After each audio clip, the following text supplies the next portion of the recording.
अगर आप लोग इन फ्यूचर किसी भी एयरलाइंस की सस्ती टिकट लेना चाहते हैं तो हमारे वेबसाइट trimurtitravel.com पर विजिट करें।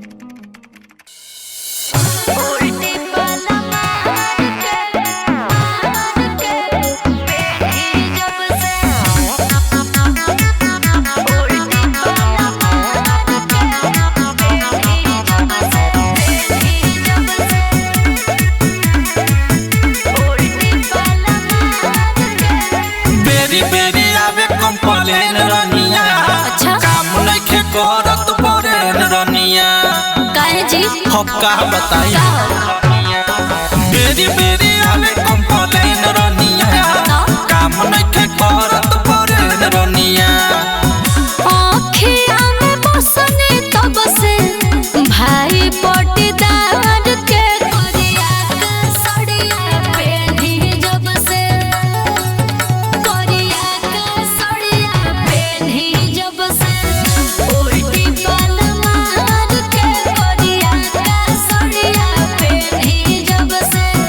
उल्टी बाल मार के करिया का सड़िया पेढ़ी जब से म्यूजिक बाय उज्जवल कुमार।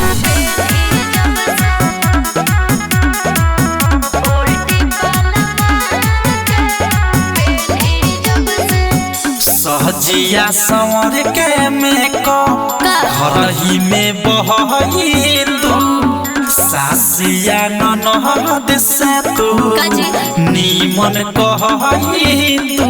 अच्छा हाँ सब ना को पाए कायो एक तो बने बोलो मुझे बहरवा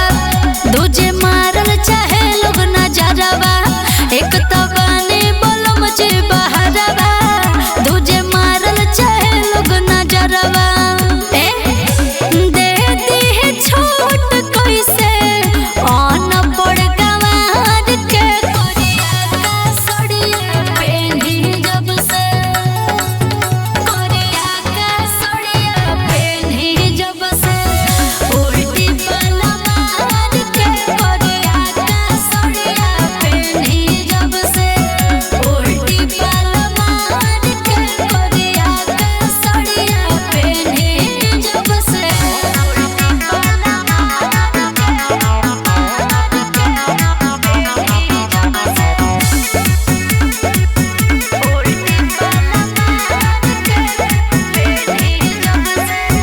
आवता निरेल धके रानी गुजरात से अच्छा लागल बा छोट सुमीत पवन के बात से हम का करूं सब लोग हमारे के बोला था नहीं